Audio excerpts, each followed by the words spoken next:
Alors je suis en compagnie du docteur Philippe Egalin de la clinique du Palais de Grasse. Nous sommes toujours au congrès ECHO 2018 à Vienne et nous avons assisté à une session extrêmement intéressante sur les fistules et a priori un traitement relativement novateur sur les fistules. Qu'est-ce que vous pouvez nous en dire, Philippe Egalin? Oui, une très très belle présentation sur un problème compliqué, qui est le problème des fistules réfractaires. C'est-à-dire qu'en plus c'était des fistules réfractaires, donc des fistules qui ne répondent pas au traitement classique médical. Et c'est vrai qu'on était un peu dans une impasse parce qu'on avait beaucoup espéré de la thérapie par les cellules mésenchymateuses. Alors le principe, c'est de récupérer des cellules mésenchymateuses à partir du tissu adipeux du patient ou d'un autre patient et de lui réinjecter dans la fistule en espérant une colonisation pour en fait avoir une cicatrisation la plus naturelle possible.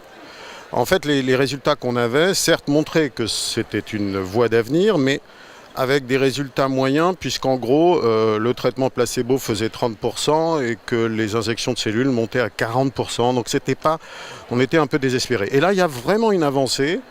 La première avancée a été de dire qu'il ne faut pas injecter ces cellules que dans la fistule, mais aussi autour. Et là, avec un nouveau système qui correspond en fait à une trame synthétique qui ressemble à un céton en fait.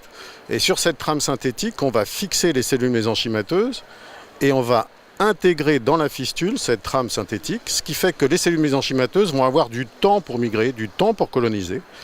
Et les résultats qui nous ont été montrés ont été spectaculaires, à la fois sur les cas montrés, mais aussi même en nombre de fistules fermées. Alors ça reste un tout petit nombre de patients pour l'instant, mais elle arrivait à plus de 80% de fermeture de fistules, y compris des fistules complexes, notamment des fistules vaginales, dont les traitements sont redoutablement difficiles et désespérants.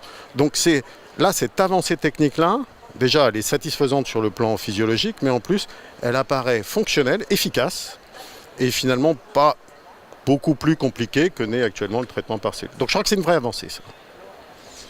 Alors, il y a deux choses. La première, quand même, c'est que là, pour l'instant, on en est vraiment au tout début en fait de l'expérimentation. La deuxième, c'est que malgré tout, il faut quand même garder un traitement pour la maladie, puisque un traitement global pour la maladie, puisque là, on est vraiment dans quelque chose qui est local, qui peut fonctionner, mais il faut quand même éteindre l'incendie de la poussée de la maladie. Ça, c'est un message qui est très important pour les patients. On ne peut pas guérir une fistule réfractaire si on ne calme pas la maladie. On sait très bien que le facteur le plus mauvais sur le plan pronostic, c'est de garder par exemple une rectite inflammatoire. Là, il est très important de maîtriser la maladie inflammatoire globale avant de faire ce traitement, sinon on court à l'échec.